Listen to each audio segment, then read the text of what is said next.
If you're happy and you know it, shout amen. I did not say amen. I said shout amen. Let's go. If you're happy and you know it, shout amen. Okay. Now I'm sure that people are happy. Good evening, everyone. Welcome to this evening's program. We're going to be starting with singles and their struggles. Singles and their struggles. The theme of the program is My Home, a Taste of Heaven.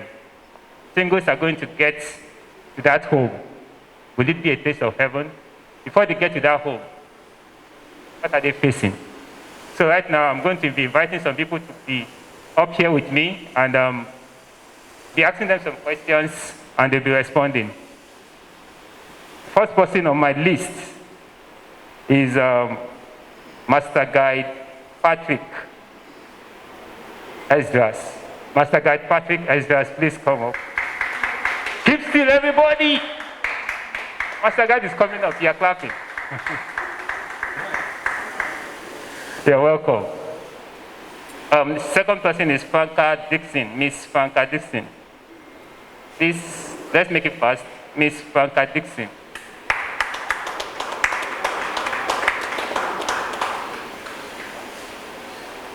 Do we have married people in the house? Do you have married people in the house? You have married people? Sir, are you married? You're married. For how long, sir? For how long? For how long have you been married? Okay, do I have another person? Are you married, sir? You're not married. Do you have another person who is married here? Sir, are you married? You're married? For how long have you been married, sir? 7 years. So how much more do we have to divorce? How many more years do we have to divorce? I'm just kidding. I'm just kidding. So let's invite the married people. I have Dr. Ernest Oniri.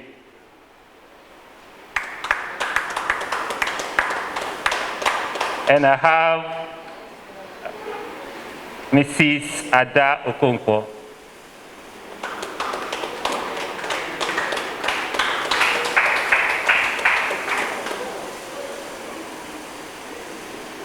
Okay, very quickly, we are not going to be wasting much of our time.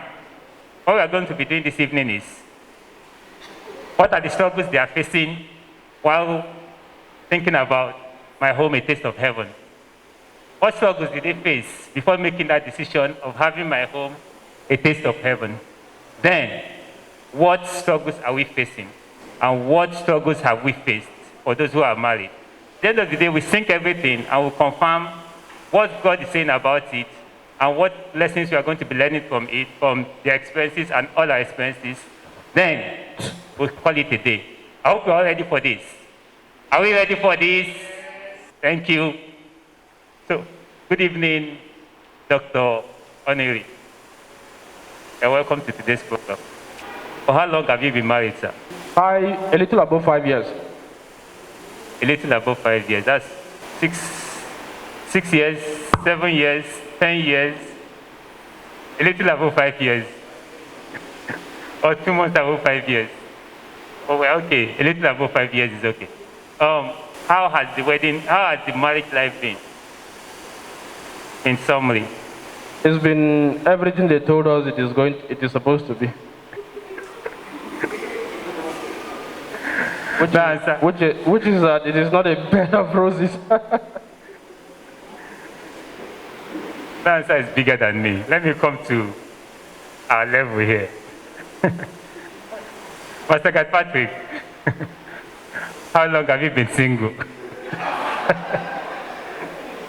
I've been single since, let's say I've been single since the doctor told my mom, congratulations. So I've been single for a very long time. Are there struggles you're facing in terms of relationships? Person when you get a relationship, they face problem. Did you get the question? He said, person will not get relationship, they face problem. It's getting interesting. Is there anybody in the house who is in a relationship and is facing problems? You are in a relationship, you are not married, but you are facing one problem or the other. Are there persons in the house?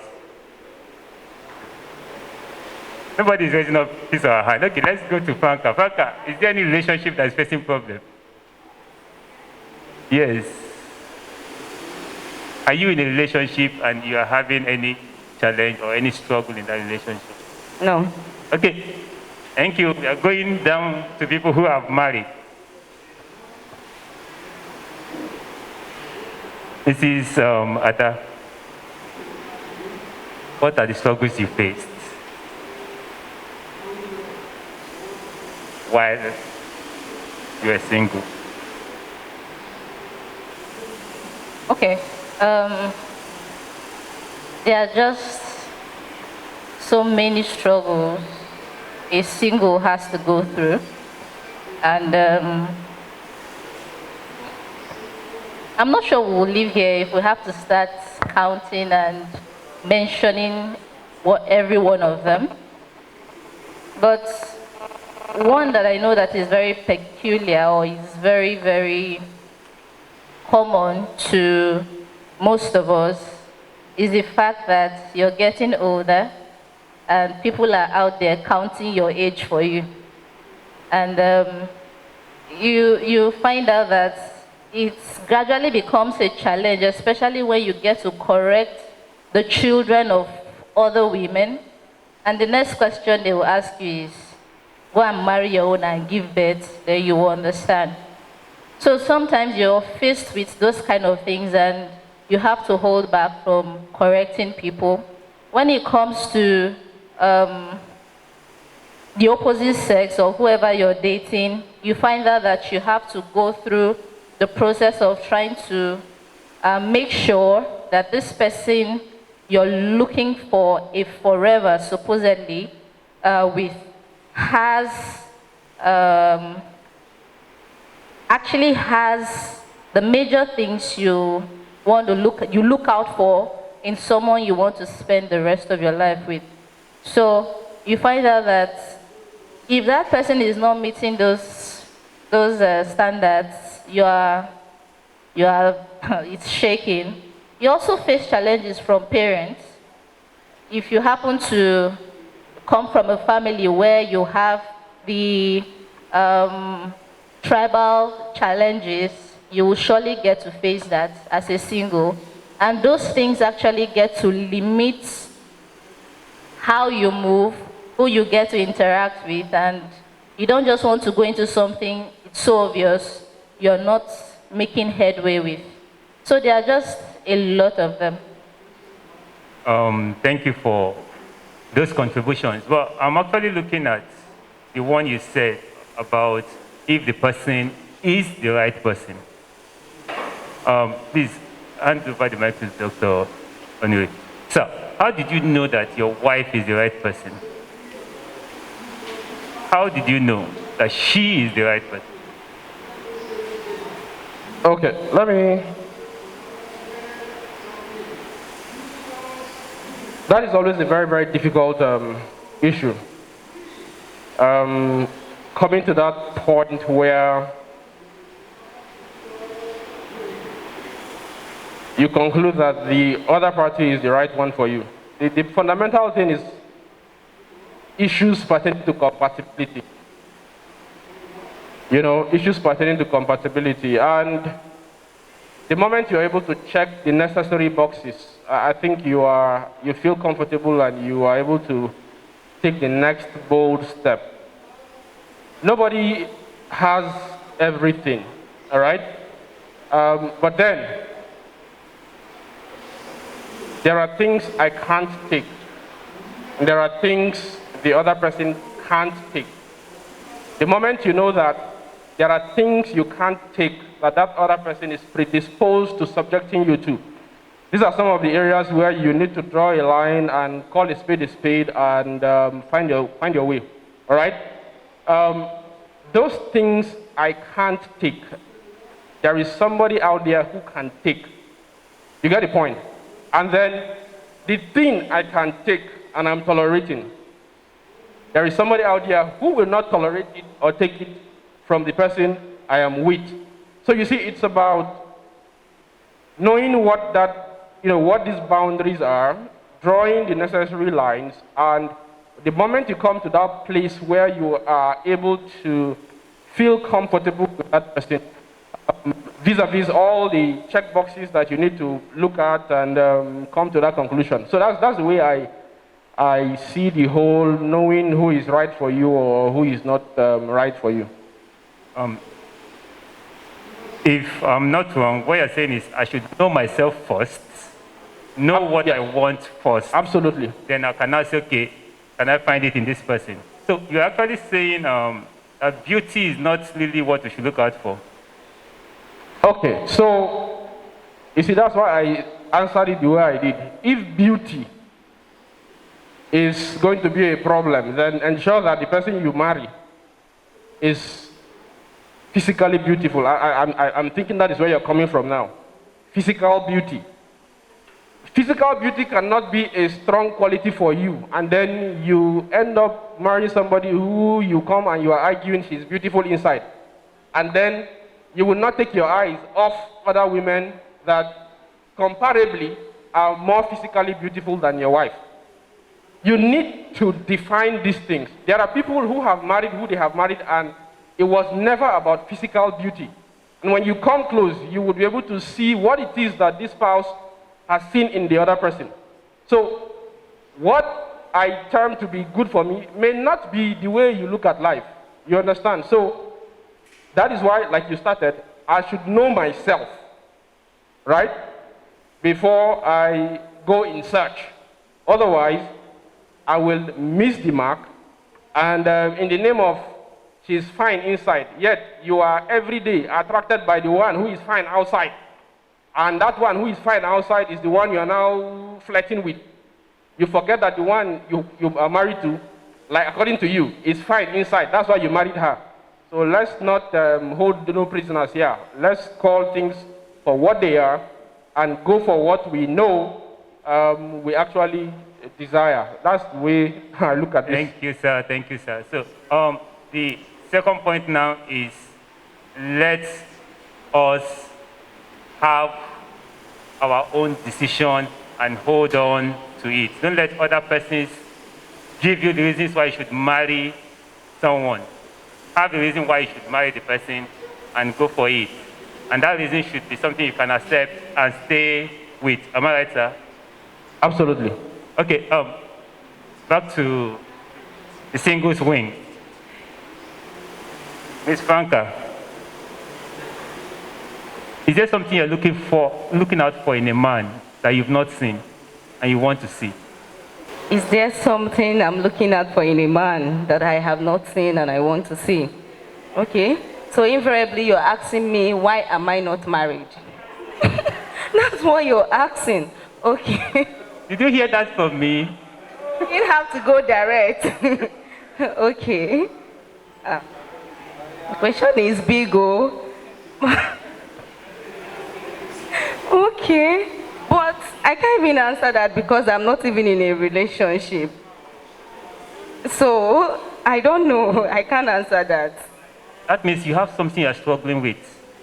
No, not like I have something I'm struggling with, but I would just say, you leave a relationship, I feel there needs to be break before getting into another.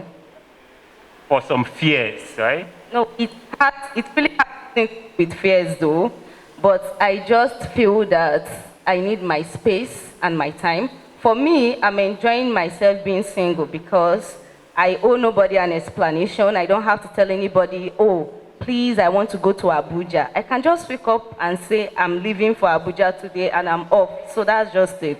Please, should we remain single? Should we remain single? Because we want to be free. Because somebody here mentioned that the society is asking you to go and get married. When you have your own children, you know how to train up children. Should we remain single?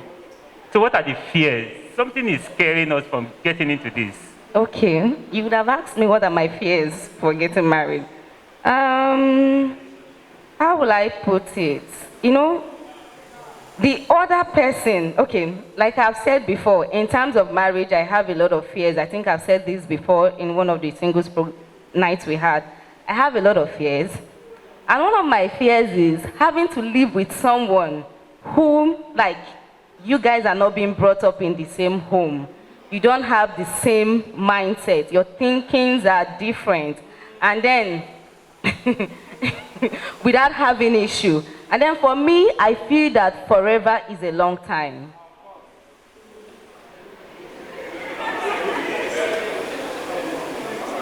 And this is where we have gotten to. How did our parents do it? You bring in someone that you don't know from anywhere. You didn't undergo the same training, and you're going to be living with the person for a long time. My home, a taste of heaven. That's where we are going to. We'll get there. Master God Patrick. Master God Patrick. I've never seen you with woman. But I know you're a master guide. How are you guiding them in the ministry? That you've not seen someone to pick.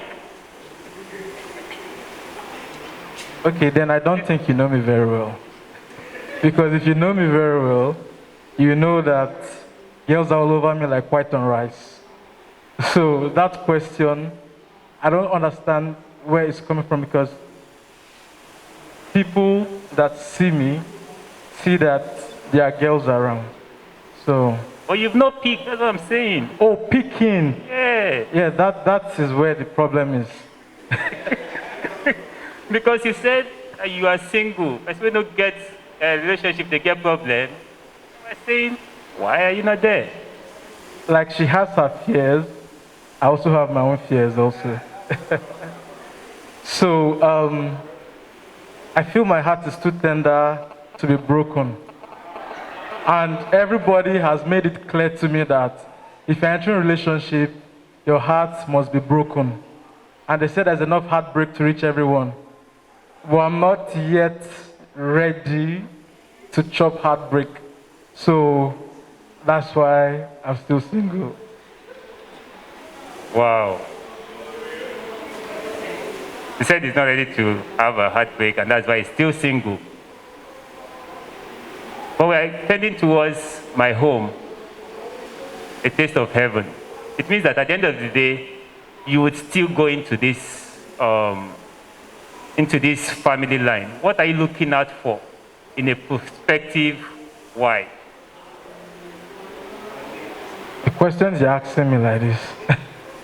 So, you know how everybody has a scoreboard that they have, okay, where there's a point for everything. Sense, tick. Height, tick. Complexion, tick. Sorry. Before we continue, please, everybody, that sense part, you see that's the first one. Tick, the first thing, sense.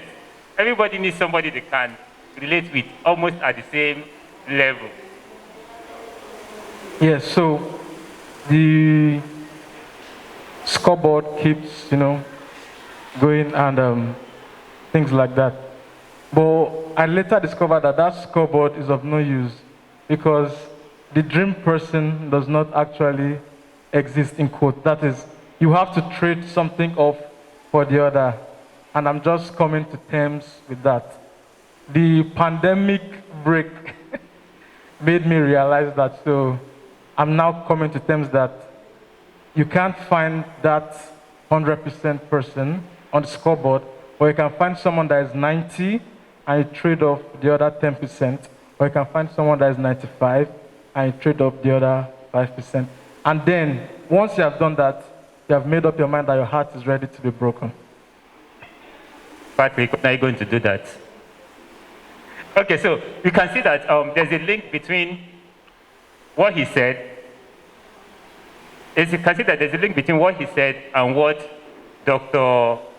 Ernest has ascertained before. Do we understand the link? Did I explain it? Okay, the link is this. You have to know what you want first. Then you have to know what you can accept from the other person. Then cut off the ones you can tolerate, or accept the ones you can also tolerate or accept, anyhow you want to put it. But the two of them have a relationship. So now I'm going to take a break from my panelists here and move to the audience. I'm going to move to the audience. Moving to the audience, I'll first take reactions, then I'll now give you some questions, and I'll now come back here. Reactions from anybody? Okay. And please come out.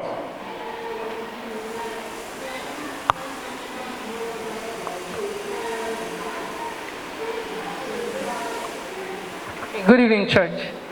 Okay, so I have a contrary opinion because I have been in a relationship for 4 years. Okay, and I think the struggles they come in stages, because something about being single is that your age is also a factor. There's a time you're in the university and while you're in a relationship is different. Then you come out to the work environment, then while you're in the relationship is different.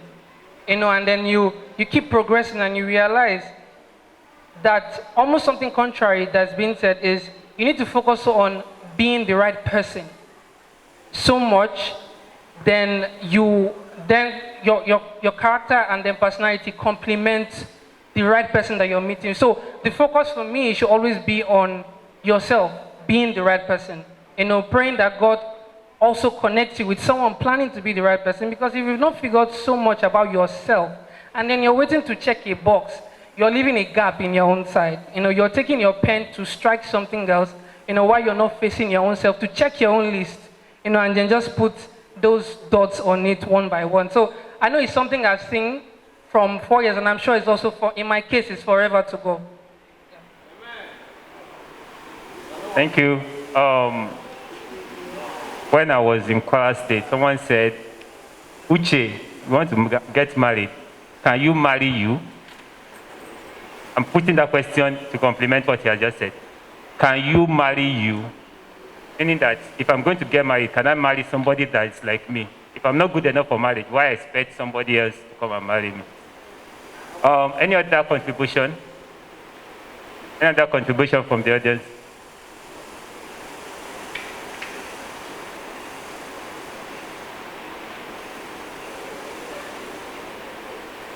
Good evening, everybody. Thank you so much for the opportunity.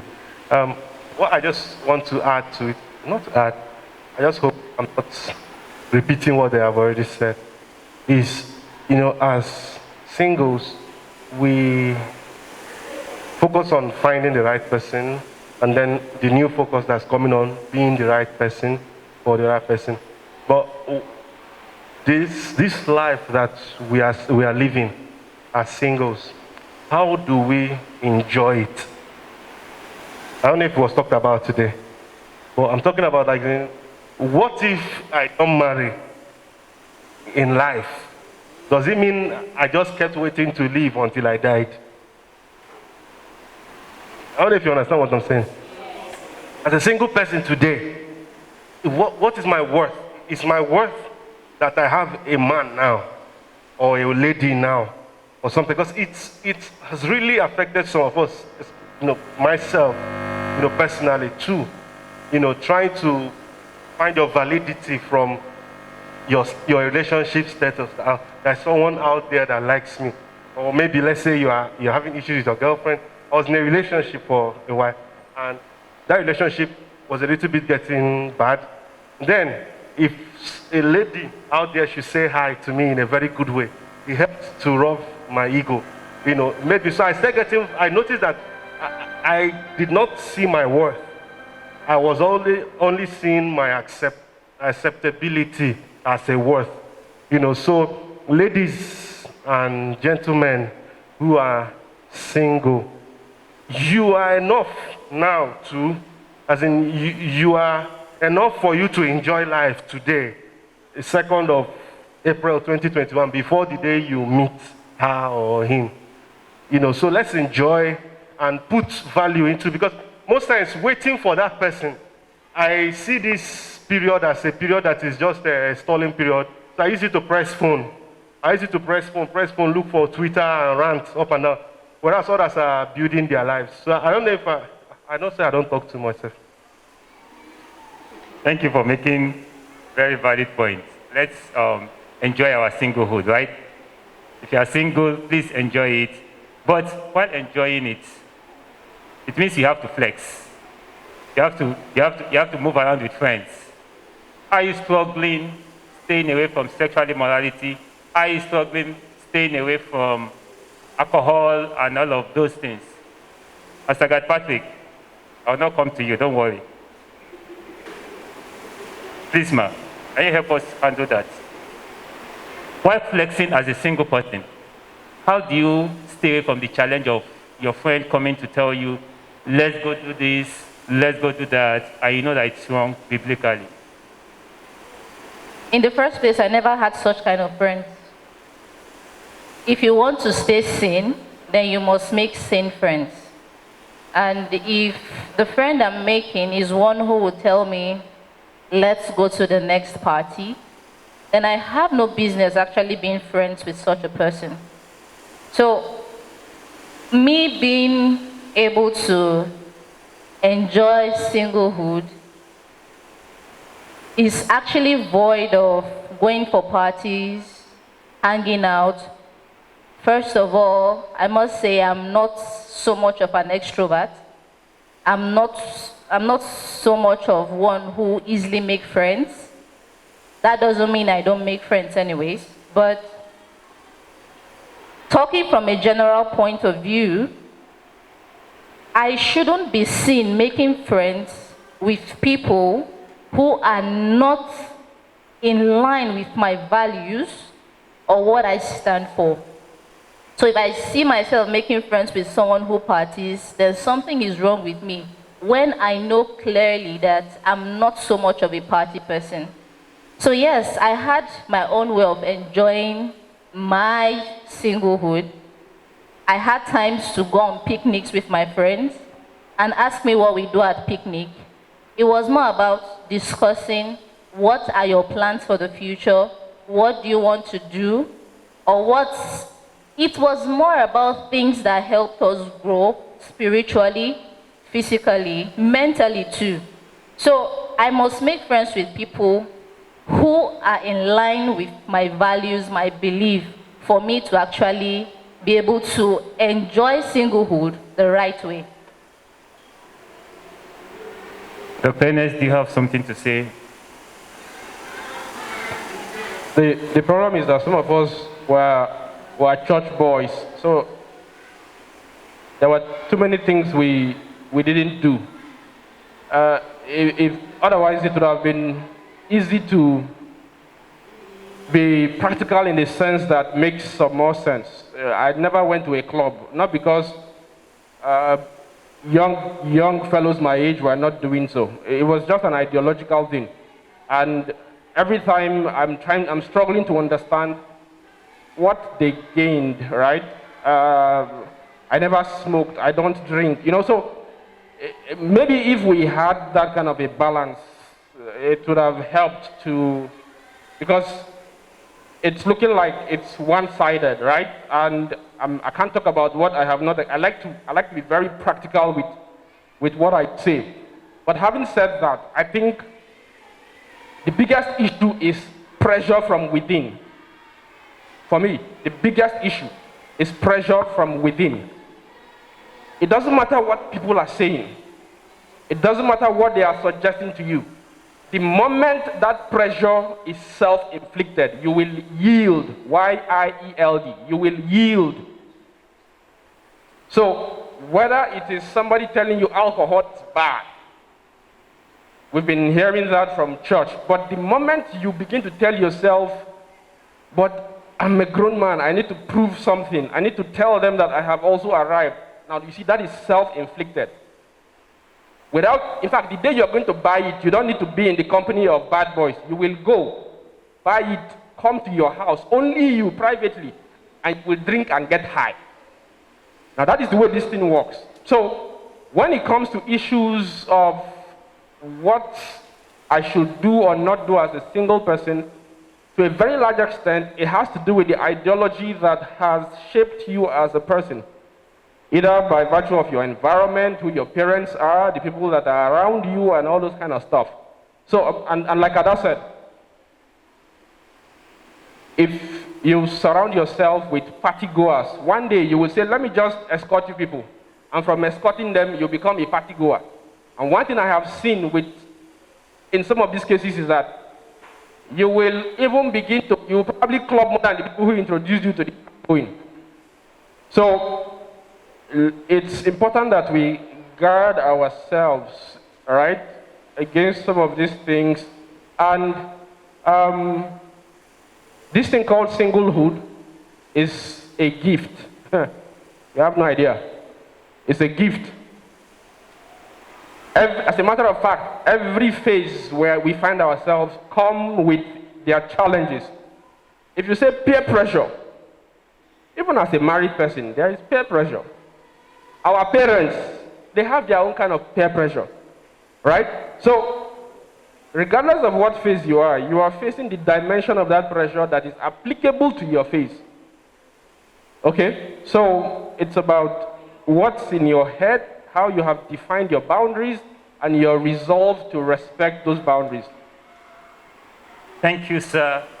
Still going back to what we said, understand yourself first. And even if you don't understand yourself, the Bible says, out of the abundance of the heart, the mouth speaks, or the body moves. Let me put it that way. It means that we should be careful what we put into our mind. Because at the end of the day, the mind will still pour it out. Dr. Ernest spoke about singlehood being a gift.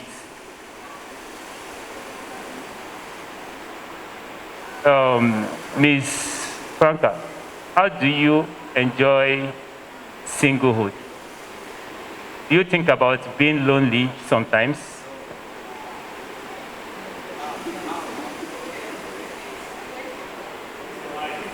Do you feel lonely? When I didn't say do you feel alone. Do you feel lonely? No.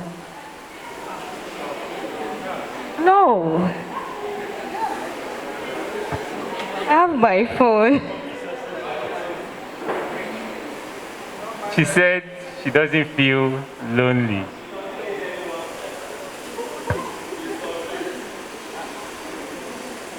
Can I move to Patrick? Please, Patrick, do you feel lonely sometimes? Obviously, sometimes I feel lonely. You know, sometimes you have cooked one nice meal, and you're like, hi, if only somebody's daughter was here to taste this food. And you know, then sometimes when you see something beautiful, like on a boutique or something, you're like, hi, somebody's daughter should be wearing this.